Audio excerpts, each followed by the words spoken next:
himself to sleep, a talent that too few people have. Just in time, too.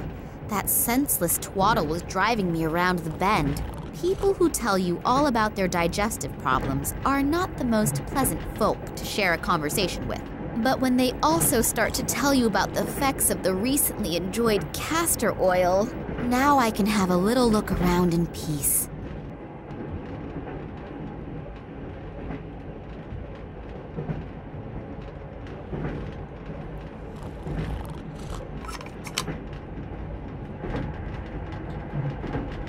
Oh, there are the first scientists already. Maybe I can get some information here. However, I should not ask too directly about my father, so that no one becomes suspicious. Surely I can take one slice.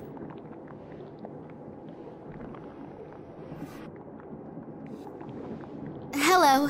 I just wanted to see if everything is all right. What? Oh, yes, everything's okay. Now, let me work in peace. Yes, whatever you say.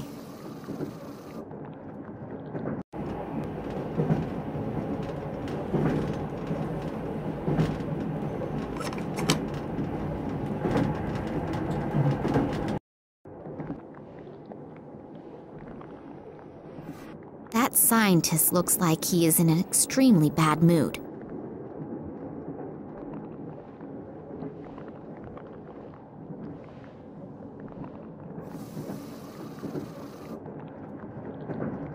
Hello. May I interrupt for a moment? Psst. Not so loud. Dr. Lesniak is working and is really concentrating. We really shouldn't disturb him. Plus, he's in a pretty bad mood. What happened? Why is the doctor in such a bad mood? He's under a lot of stress. We are working on a test series, and Professor Sidorkin wants results as quickly as possible. I understand. And this Professor Sidorkin gets very angry if he doesn't get results quick enough? Well, he's okay. But Dr. Lesniak is unbelievably ambitious and naturally tries to finish as soon as possible. And when the doctor is stressed out and doesn't have bread and jam, he can become quite unpleasant. Bread and jam? Yes, it sounds strange, I know. But he apparently needs it to reduce his stress. Other people beat the heck out of a sandbag. He eats bread and jam. Well, we all have our own ways and means to deal with difficult situations. And if he gets bread and jam, he gets a bit more sociable? Yes, it helps. Unfortunately, he accidentally dropped his glass jar on the train platform. And there's no jam here on the train. I've looked everywhere. I'll be on my way then. If I find any jam, I'll let you know. That would be great. Working with him when he is in such a bad mood is really not a pleasure.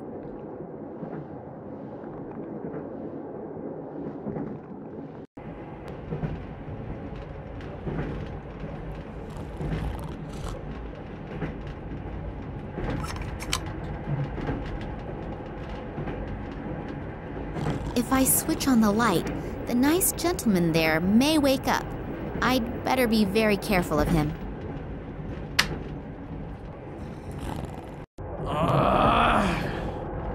Which dumbass turned the light on? If I find out, I'll probably get another 15 years in the slammer. Oh well, he'll definitely calm down soon. At least, I hope he will.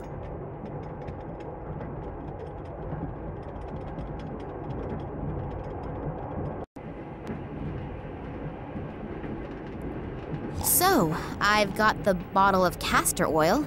His dirty books and his smelly underwear I will very generously leave where it is.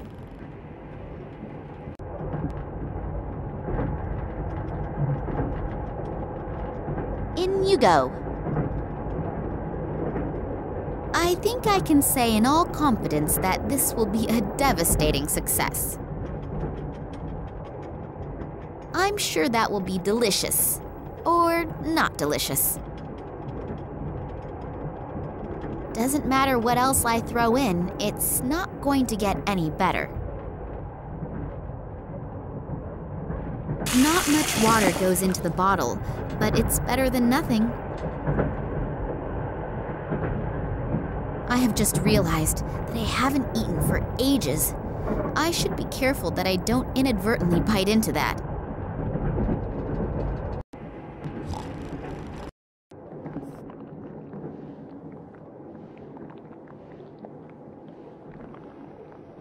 I've got something here for you. Perhaps it will help improve your mood. This is for me? Yes, you do like bread and jam, don't you? I made it myself, just for you. Thank you very, very much. Delicious. But I must have devoured the bread too greedily. My stomach definitely feels a little strange. Thank you anyway. It's delicious. I'm very happy that you enjoyed it. Has it helped your mood a little? Yes. I owe you one. I can never return the favor. Then I'll get back to you. Maybe sooner than you think. Anytime. Hello. Are the good mood and the ability to concentrate back in gear? Yep. I'm doing much better. I know that this obsession with bread and jam doesn't exactly speak well for a reputable scientist. It's just one of my quirks. I simply need it now and then. Yeah, it's okay. We all have our weaknesses. Also, when some have a huge screw loose. What exactly do you do here? We are studying the regenerative capabilities of certain plants. Sounds very interesting. How does that work? The study? Yes. We'll both be old and gray by the time I've explained it. Please don't misunderstand me. I don't think you are stupid. But you can't explain it in 5 minutes. No, that's fine. You're probably right.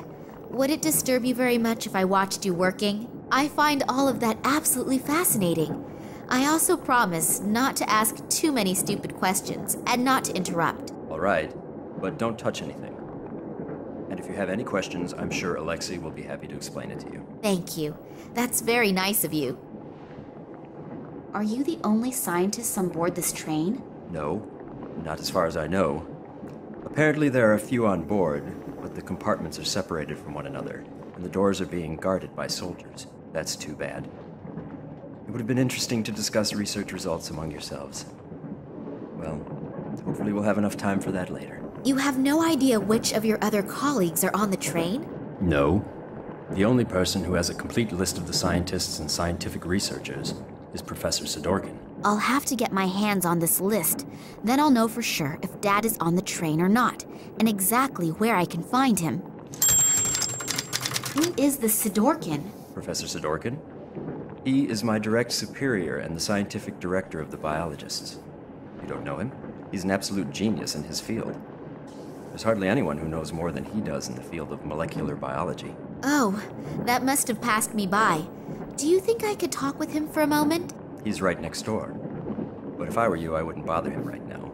He's under a lot of stress and is extremely irritable. And when I say extremely irritable, I mean even more irritable than me when I have to go 2 weeks without bread and jam. Wow, that bad. Then I'll be careful. Why is he so irritable? There are a few problems, but I'm not allowed to talk about it. I have to go back to work now. You'll excuse me. I'm not feeling so well. I must have swallowed the jam and bread a little too quickly. Alexei, please continue working here and tell Sidorkin as soon as you have the right result. I've got to go somewhere and fast. Very fast.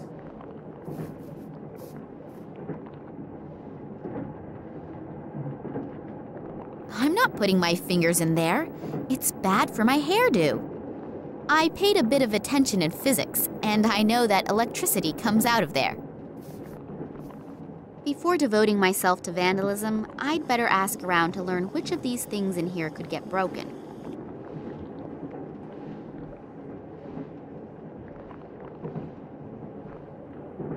Phew, that was close. I have only just saved humanity from the terrible Dr. Jekyll. Oh, thank you very much. Working with them is now so much more relaxed. I owe you one. So if you have any questions, I unfortunately can't tell you everything. I hope you understand that. Of course. I'm happy that I can see your work at all. A soldier who interests herself for science, that's not a daily occurrence, is it? No, and certainly not someone as pretty as you. Oh, thank you. What you're doing here looks incredibly complicated. Really? It's actually quite simple. These plant samples were exposed to radiation that is very similar to the radiation in the Tunguska region. At first the doses were kept rather low, and were then continually increased.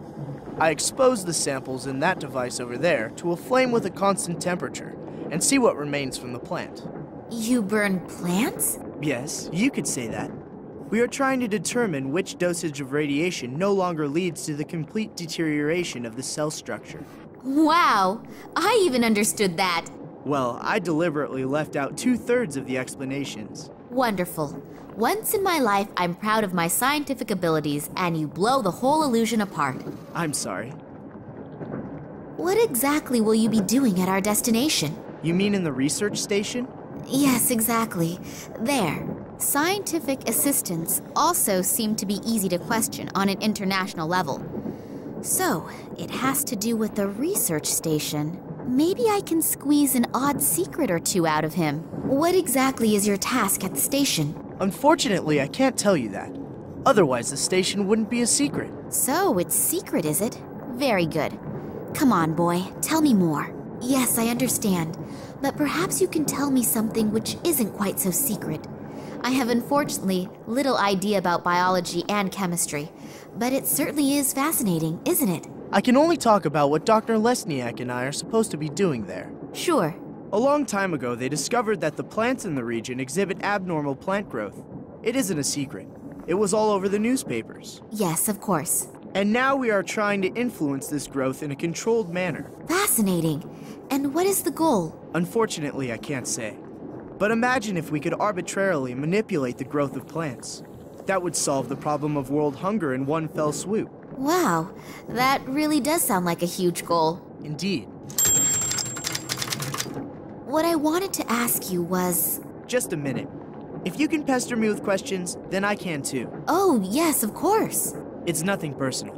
So, why have so many soldiers been brought into a prohibited zone? Prohibited zone? Yes, in the research station and everything. I mean, with the materials and all the people here, you could wage a small war. Yes, well, I'm not allowed to talk about that. You scientists have your instructions, and unfortunately, we have ours. Ah, I understand. I willingly tell you everything about our experiments, and I have one little question and get an answer like that. I'm sorry. I would love to tell you everything I know, but that is very little anyway.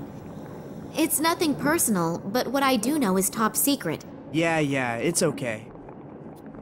I'll be off then. Okay, see you later.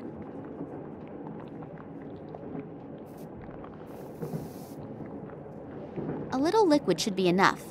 It would look a little suspect if everything here were underwater.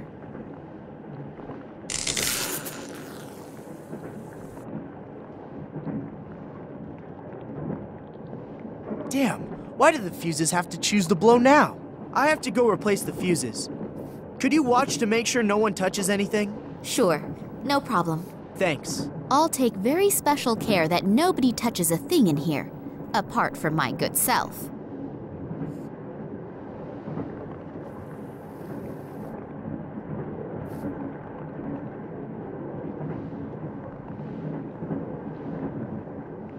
I'll take the sample out of the glass. What am I going to do with it? I'll just put one inside the other. I can't think of anything else spontaneously.